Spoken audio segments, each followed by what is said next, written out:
आणि आता दोन चटका लावणाऱ्या बातम्या। नागपूरमध्ये ऑनलाईन गेमच्या नादात एका 17 वर्षांच्या तरुणीने आत्महत्या केली, तर सोलापूरमध्ये एका शाळकरी मुलाने सुद्धा आपलं जीवन संपवण्याचा टोकाचा निर्णय घेतलाय। नेमकं काय घडलं बघूया। डेथ ऑर लाईफ कॉम्प्युटरवरचा ऑनलाईन गेम। मात्र या गेमच्या नादात एका 17 वर्षाच्या तरुणीनं लाईफ ऐवजी डेथ निवडली। नागपूरच्या धंतोली भागात राहणारी ही आई वडिलांची एकुलती एक मुलगी मात्र ऑनलाईन गेमच्या वेडानं तिच्याच आयुष्याचा गेम केला। ऑनलाईन गेमचा नाद आयुष्याचा गेम। 12वी मध्ये शिकणारी ही मुलगी गुगलवर डेथ हा शब्द नेहमी सर्च करायची। तिला ऑनलाईन गेमचा नाद लागला होता। ती सध्या डेथ ऑर लाईफ नावाचा गेम खेळत होती। गेमच्या शेवटच्या टास्क मध्ये ती असावी असा अंदाज व्यक्त केला जातोय।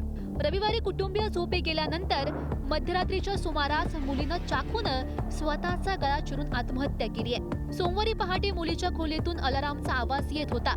आईनं खोलीत जाऊन पाहिलं तर मुलीचा मृत्यू झाला होता।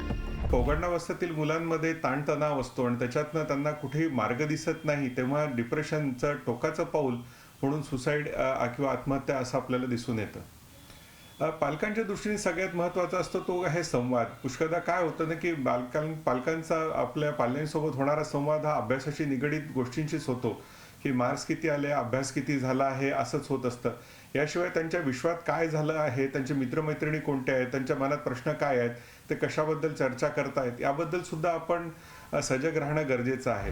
अशीच दुर्दैवी वेळ सोलापूरमधल्या नष्टे कुटुंबावर देखील आली आहे। नष्टे कुटुंबातल्या आईचा हा काळीज पिळवटून टाकणारा आक्रोश माढा तालुक्यातील आढे गावात राहणाऱ्या कुटुंबावर आकाश कोसळलाय। 14 वर्षाच्या मुलाची आत्महत्या। श्रीधर गणेश नष्टे हा 8वी मध्ये शिकणारा 14 वर्षांचा मुलगा।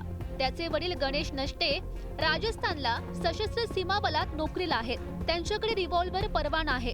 आजारी असलेला श्रीधर सोमवारी दुपारी दुसऱ्या मजल्यावरील खोलीत गेला। त्याने वडिलांच्या रिव्हॉल्वर मधून डोक्यात गोळी झाडून आत्महत्या केली। श्रीधरच्या आत्महत्येचं कारण समजू शकलेलं नाही। काल टेंबोली पोलीस स्टेशनच्या हद्दीमध्ये आडेगाव गावामध्ये एक गणेश श्रीधर गणेश नष्टे या 14 वर्षीय मुलाने स्वतःच्या घरामध्ये घरातील रिव्हॉल्वरने त्याच्या डोक्यामध्ये गोळी घालून आत्महत्या केलेली आहे।